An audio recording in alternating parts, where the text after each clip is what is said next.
Hey, I'm Dan from Intellijel. We're here at NAMM 2018, and I'd love to show you our 3 new modules that we brought with us. So, first up is the Planar 2. This module is an evolution of our original Planar, but now all the CV processing is done digitally, which allows us to do some special things. So, right now, this joystick is controlling CV, X, and Y outputs, but also each of these inputs is normal to a voltage, so you get voltage outputs here that are quadrature outputs. So you have 6 different ways to generate a control voltage that's all fluid and functionally related. So right now, these controls are mapped to things on the Morgasmatron, to some effects on the Rainmaker, and you can hear the changes as I move the joystick. It's being synced to the Metropolis, so if I hit record right now,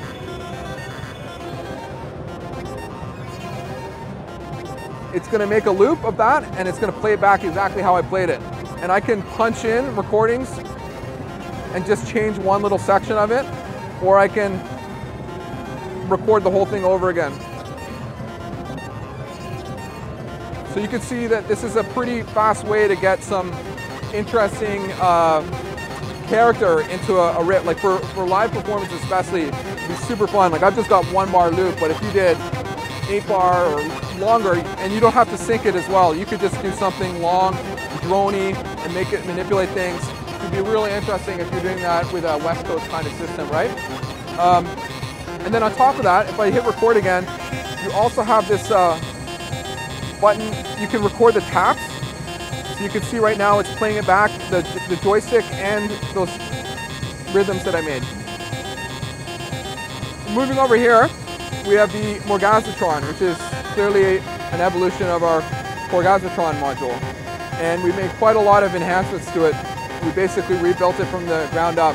Dave Dixon had a year off. He's the professor that we work with on a lot of our analog circuits. And so we went through many, many iterations of this, but there's a bunch of things that we wanted to accomplish. So the switching is all really well isolated. We have a pretty elaborate circuit for achieving that. The cutoff ranges are all nicely tuned, where everything oscillates. And we added some new features like these switches that allow you to get some extra features out of this stuff. So for example, if I turn both of these switches on to dry, now I have a crossfader. If I turn one of them to inverted phase, now I have a ring mod. I can actually put a sine wave into the crossfade control, or I've got a triangle here, and ring mod whatever sound you're listening to. And on this side you'll see this extra switch, and that's to engage this specially designed distortion circuit. It's modeled after a Proco Rat. We tried a whole bunch of different distortions and we really like that one the best. But we've added better bass response, and we made it work with Eurorack levels and tweaked some other stuff. But so if I engage this, I'm going to turn down the effects on here too.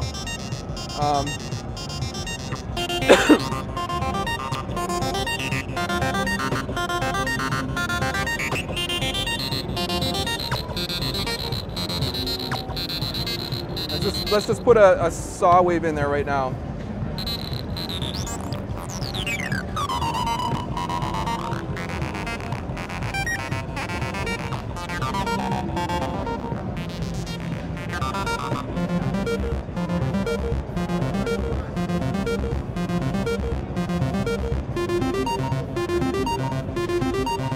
Yeah.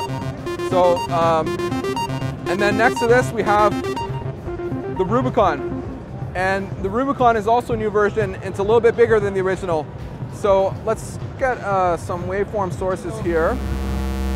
Now we're listening to the Rubicon 2, and we're listening to the warp output. Right now, if I basically have a sub waveform, and then I'm blending it with this tri-state pulse. So as I turn that up, you hear the extra harmonics, and I can either add these chunks or take away these chunks. And then when I have those chunks, I can make them wider or skinnier. So I can animate that. And then I can also automate this action.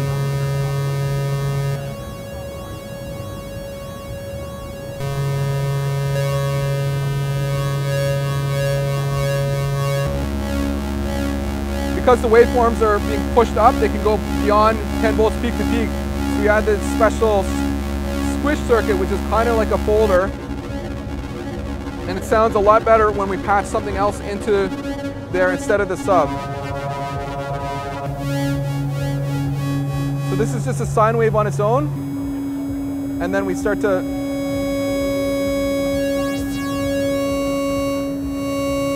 then we squish it.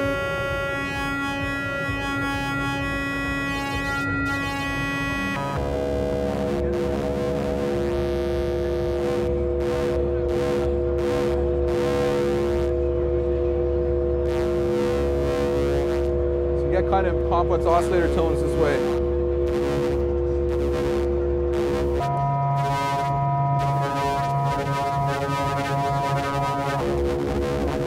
And then also on this oscillator, so if we stop all this stuff, we just listen to sine out. Gonna modulate it with our FM source. Just use a Dixie here and put it into the 30 FM. And if I turn the index up, you can hear it going back and forth. That's through 0. If I didn't have through 0, it just go forward only, or up only.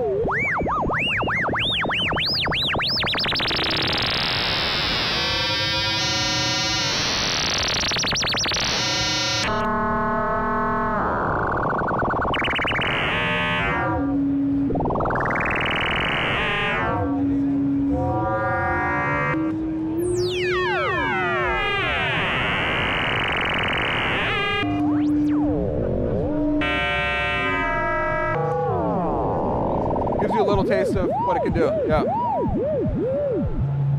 So Morgasmatron is ready to ship right now. It's already starting to go out to some dealers.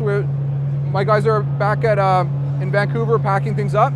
The Rubicon will be a couple months because we're just waiting for a switch, but otherwise development is done. The Planar, we're going to do quite a lot of beta testing to make sure that we have the features perfect because it involves performance. We want to make sure we're not missing anything that people would really like.